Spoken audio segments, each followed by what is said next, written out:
রান্নাঘর থেকে পোড়া ভাতের একটা কটু গন্ধ আসছে। পারমিতা ওভেনের সামনে দাঁড়িয়েছিল ঠিকই, কিন্তু তার মনটা পড়েছিল ড্রয়িং রুমের সেই সোফাটায়, যেখানে অরূপ বসে ফোন ঘাঁটছে। গত 1 ঘন্টা ধরে অরূপ কারুর সাথে নিচু স্বরে হাসাহাসি করে কথা বলছে। পারমিতা জানে ওটা কে।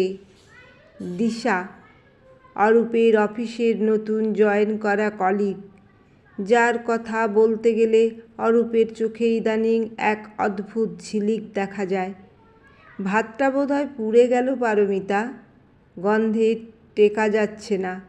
অরূপের বিরক্ত গলা ভেসে এলো। পারমিতা সম্বিত ফিরে পেয়ে তড়িঘড়ি করে গ্যাসটা বন্ধ করল।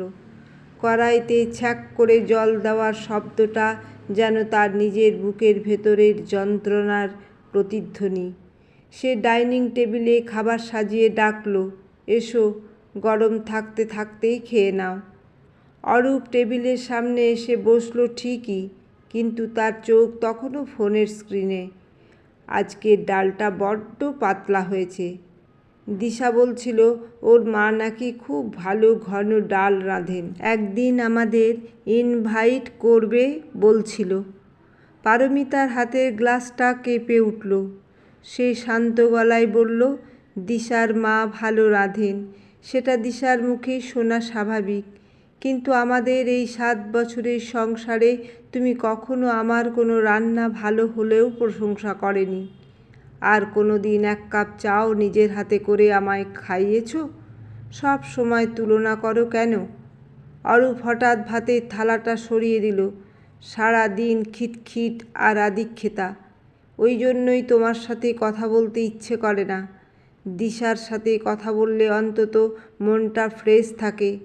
তোমার মতো এই পুরনো ঘ্যানঘেনে সাংসারিক প্যাচ ওর মধ্যে নেই।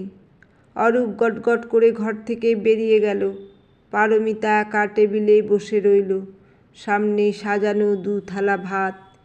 এই ঘর, এই পর্দা, এই ধুলো জমা আসবাবপত্র সবই পারমিতার হাতের ছোঁয়ায় বেঁচে আছে, অথচ আজ সে নিজের ঘরেই একটা উটকো মানুষ। পরদিন দুপুরে কলিং বেল বাজল। দরজা খুলতেই পারমিতা দেখল রেহানকে। রেহান পারমিতার ছোটবেলার বন্ধু, কাছেই থাকে। রেহান একটু আগোছালো, ছন্নছাড়া টাইপের ছেলে। হাতে 1 ঠোঙা গরম সিঙাড়া আর একটা নতুন কবিতার বই। পারমিতার ফোলা চোখ দেখে রেহান থমকে গেল। সে ভেতরে ঢুকেই সোফায় বসল না, সরাসরি রান্নাঘরে গিয়ে পারমিতার মুখোমুখি দাঁড়ালো। আবার ঝগড়া? পারো, তুই কি বুঝতে পারছিস না যে তুই একটা দেয়ালের সাথে কথা বলছিস? যে তোকে দেখতে চায় না তার সামনে তুই নিজেকে বিলিয়ে দিচ্ছিস কেন? পারমিতা আঁচলে চোখ মুছল।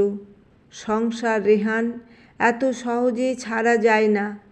রেহান কড়া গলায় বলল, যেখানে সম্মান নেই সেটা সংসার নয়, সেটা কারাগার।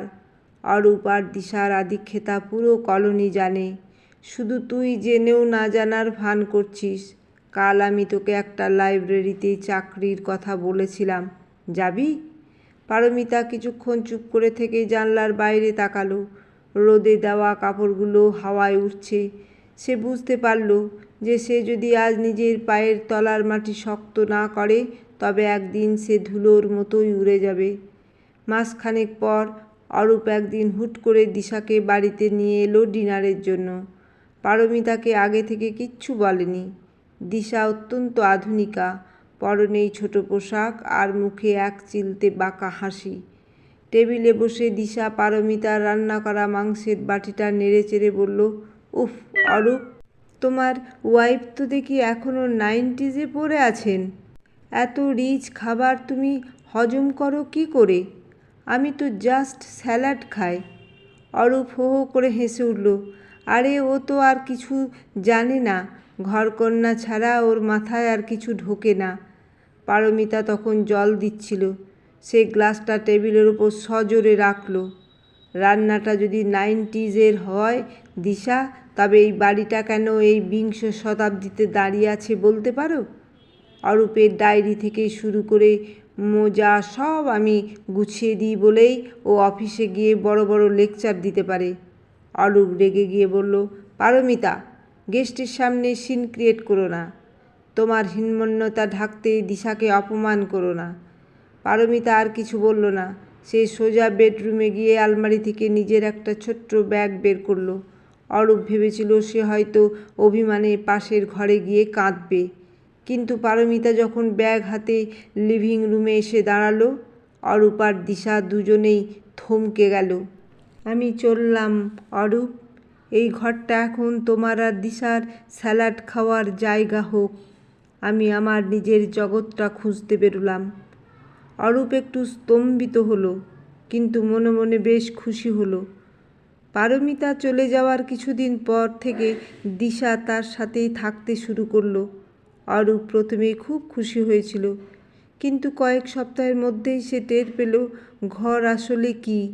চারিদিকে আগোছালো, সব তাকে নিজেই গোছাতে হয়। দিশা ঘর গুছিয়ে রাখা তো দূরের কথা, নিজের কফির কাপটাও ঠিকমতো ধুয়ে রাখে না।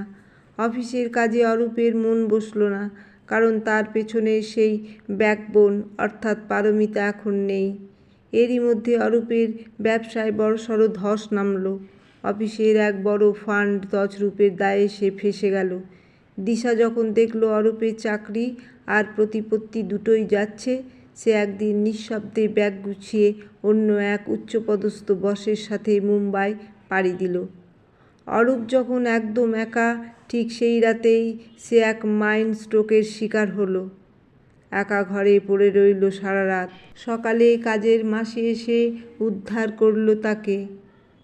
হাসপাতালে যখন অরূপের জ্ঞান ফিরল, সে দেখল তার এক পাশ অবশ। অরূপের চোখ দিয়ে জল গড়িয়ে পড়ল।